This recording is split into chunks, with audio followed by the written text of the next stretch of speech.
తెలుగు వంటల వినోదం ఛానల్కి స్వాగతం అండి. రోజు నువ్వుపప్పు కరివేపాకు తోటి పౌడర్ అండి.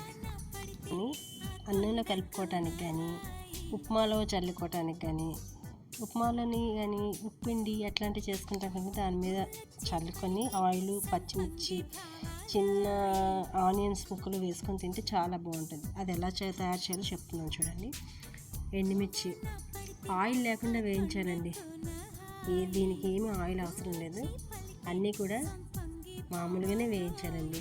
ఒక కడాయిలోని దేనికది వేరువేరుగా వేయించుకోవాలండి, ఎందుకంటే దేని ఫ్లేవర్ దానికే వస్తుంది. మినపప్పు వేయించేటప్పుడు దాని ఫ్లేవర్ చాలా బాగుంటుంది. అది వేయించిన తర్వాత ఎండుమిర్చి తీసేసాక మినపప్పు వేసాను, తర్వాత శనగపప్పు కొంచెం కొంచెం, ఎక్కువ కాకుండా కొంచెం కొంచెం వేసుకొని ఇందులో నువ్వులు పప్పుకోండి.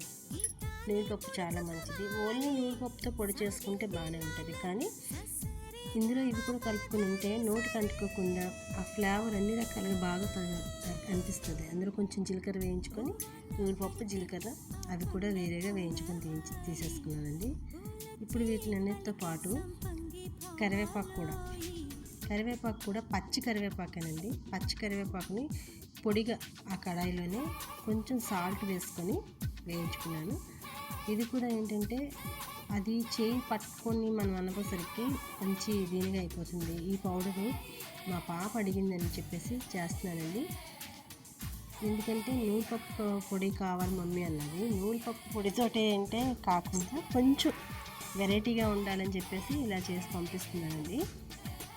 చూడండి, మొత్తం అన్నీ అయిపోయిన తర్వాత మిక్సీ చేసి పెట్టేసాను. కొంచెం చల్లారిన తర్వాత వీటిని బాక్స్లో వేస్తాను. చూడండి, ఒకసారి ట్రై చేయండి, లైక్ చేయండి.